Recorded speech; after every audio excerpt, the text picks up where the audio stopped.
और हम प्रभु से प्रार्थना करते हैं ये तभी छूटें जब केवल ज्ञान हो। ठीक है ना? हाँ, अब देखिए स्वभाव द्रव्य, स्वभाव द्रव्य कौन सा? शुद्ध द्रव्य जी।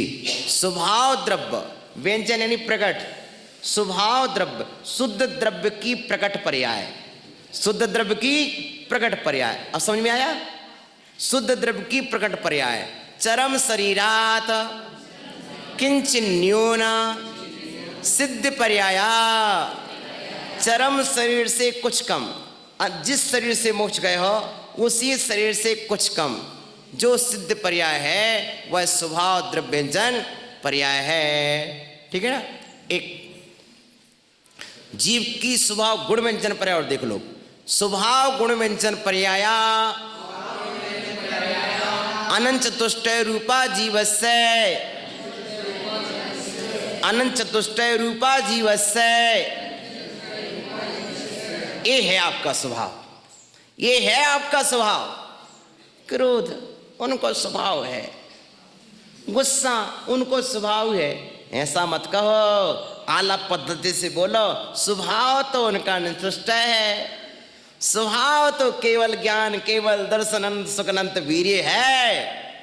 ये तो क्रोध तो विभाव है, हाँ वो तो विभाव द्रव्य व्यंजन पर्याय है, ये स्वभाव है। ठीक है ना? स्वभाव गुण व्यंजन पर्याय, कौन सी पर्याय? स्वभाव गुण व्यंजन पर्याय अनंत चतुष्टय। ये किसकी पर्याय है? जीव की। तुम कौन हो? अपना स्वभाव अनंत चतुष्टय। अपना स्वभाव घाती कर्म के कारण जो मां स्वभाव ढका है, लेकिन श्रद्धा तो है कि स्वभाव तो मेरा यही है, स्वभाव तो मेरा यही है। अनंत चतुष्टय रूपा जीवस्य हो गया। ठीक है ना? अब पुद्गल है तो पुद्गल का अणुरूप होना शुद्धता है और स्कंद हो जाना अशुद्धता है। पुद्गलस्तु द्वय अणुकादयो विभाव द्रव्य व्यंजन पर्याया। पुद्गल एक अणु है तो स्वभाव, और दो अणु हो गए तो विभाव।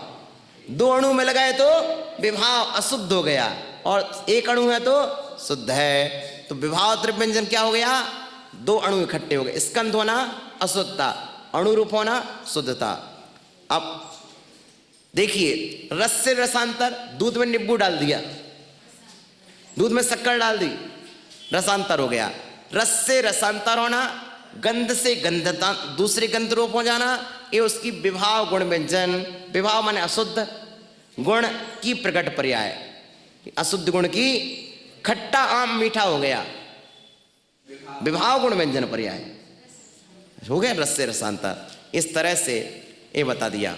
और अविभागी पुद्गल परमाणु जिसका कोई दूसरा भाग ना हो सके वह स्वभाव द्रव्य व्यंजन पर्याय है। इस तरह से आलाप पद्धति के 25 सूत्र हमने एक बार में अध्ययन कर लिए।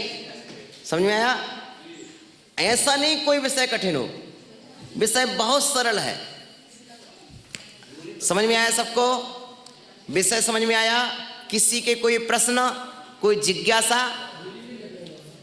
इन 25 सूत्रों में से किसी की कोई जिज्ञासा हो तो समाधान कर लीजिए।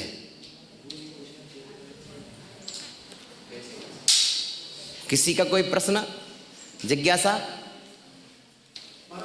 केवल ज्ञान होने के बाद और मोक्ष के बीच का समय मुनिराज का तो ज्ञान निकलता है कि मूल रहते हैं? केवल ज्ञान होने के बाद वे केवली भगवान बन जाते हैं, और धरती से 5000 धनुष ऊपर ही उनका विहार होता है।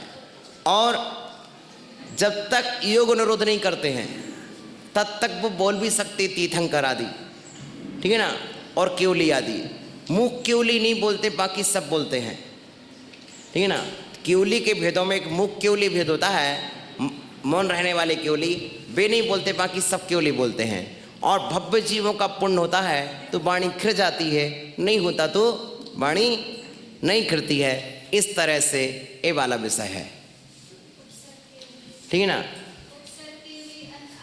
उपसर्ग केवली, अंतःकृत केवली, और भी माने विशेष को और समझ लेना।